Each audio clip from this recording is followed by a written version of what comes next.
चलिए जानते हैं देश दुनिया की सिलेक्टेड और काम की 25 बड़ी खबरों को। लेकिन उससे पहले अगर आपने अभी तक इस चैनल को सब्सक्राइब नहीं किया तो सब्सक्राइब कर लें और वीडियो को लाइक करना बिल्कुल न भूलें।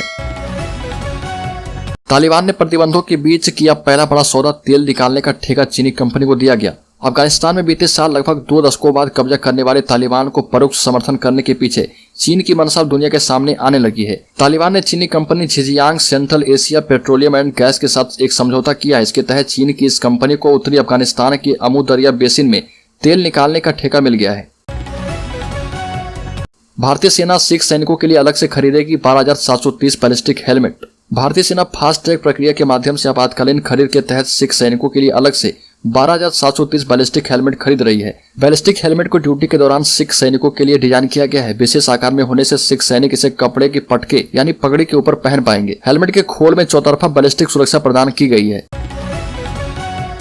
यूक्रेन के जासूस प्रमुख का दावा, जल्द कैंसर से होगी पुतिन की मौत। रूस में उन्हें सत्ता से बेदखल करने की साजिश हुई शुरू। यूक्रेन के जासूस प्रमुख कायरिलो बुडानेव ने रूस के राष्ट्रपति व्लादिमीर पुतिन को लेकर बड़ा दावा किया। अंग्रेजी वेबसाइट द सन से बातचीत करते हुए कायरिलो बुडानेव ने दावा किया कि व्लादिमीर पुतिन की मौत जल्द ही कैंसर से होने वाली है। राजनीतिक विश्लेषक वालेरी सोलोवो का भी दावा है कि पुतिन कई गंभीर बीमारियों से पीड़ित हैं।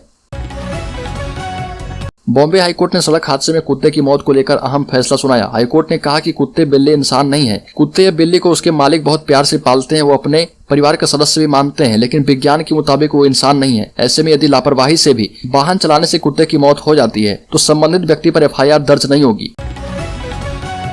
अमेजन के मालिक जेफ बेजोस को हुआ भारी नुकसान, एक दिन में $670 मिलियन की लगी चपत। अमेजन कंपनी के मालिक जेफ बेजोस को एक दिन में मिलियंस डॉलर का नुकसान हुआ है और उन्हें एक दिन में $670 मिलियन की चपत लगी है। कंपनी के शेयरों में गिरावट के चलते जेफ बेजोस की कंपनी को भारी नुकसान उठाना पड़ा।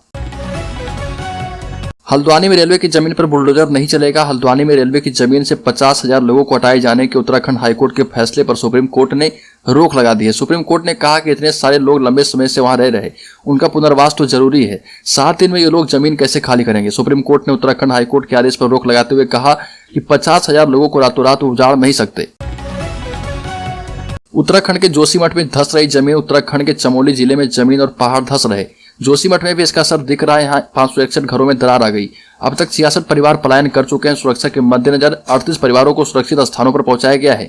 इन इलाकों में रहने वाले लोगों के लिए 70 कमरे, 7 हॉल और 1 सभागार बनाए गए। मुख्यमंत्री पुष्कर सिंह धामी स्थिति का जायजा लेने के लिए जल्द ही क्षेत्र का दौरा करेंगे। देश की यात्रा पर निकलेंगे नीतीश कुमार, बगहा से की समाधान यात्रा की शुरुआत। मुख्यमंत्री नीतीश कुमार की समाधान यात्रा शुरू हो चुकी है।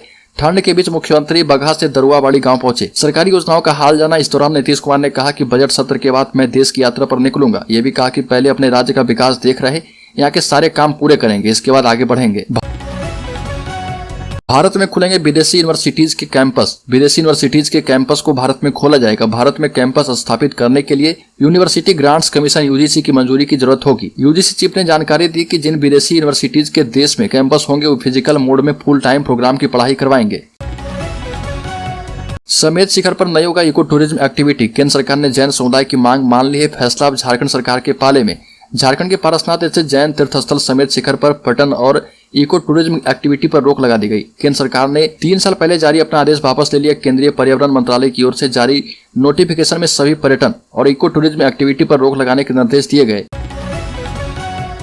यूपी से हरियाणा पहुंची भारत जोड़ो यात्रा। कांग्रेस नेता राहुल गांधी की भारत जोड़ो यात्रा हरियाणा में पहुंच गई है। हरियाणा में यात्रा का यह दूसरा फेज होगा, जिसमें वो पानीपत से करनाल, कुरुक्षेत्र और अम्बाला जाएंगे। इसके बाद 10 जनवरी को पंजाब में प्रवेश कर जाएंगे।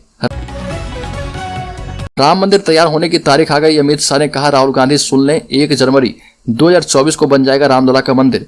त्रिपुरा में भाजपा की जनविश्वास यात्रा की सभा में केंद्रीय गृह मंत्री अमित शाह ने अयोध्या में राम मंदिर निर्माण की तारीख का ऐलान कर दिया और कहा कि 1 जनवरी 2024 तक मंदिर तैयार हो जाएगा। अमित शाह ने कहा कि सिर्फ राम मंदिर नहीं बल्कि 1 आध साल 2 साल जाने दीजिए। त्रिपुरा में मां त्रिपुरा सुंदरी का मंदिर भी ऐसा भव्य बनेगा कि पूरी दुनिया यहाँ पर देखने आएगी।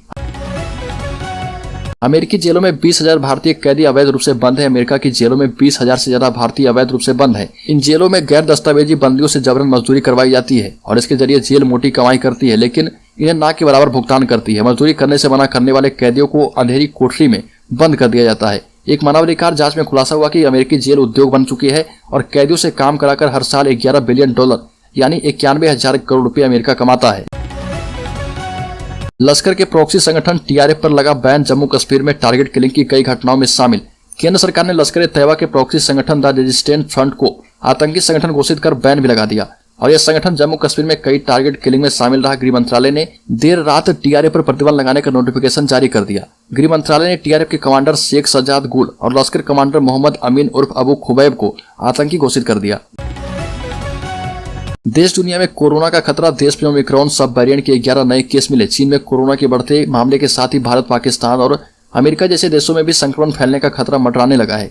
इस बीच भारत में विदेश से आने वाले यात्रियों में ओमिक्रॉन के सब वेरिएंट के नए 11 केस मिले हैं। उधर ओडिशा के हेल्थ डिपार्टमेंट के स्पेशल सेक्रेटरी अजीत कुमार मोहंती का कहना है कि भारत में कोरोना की चौथी लहर मार्च में आ सकती है।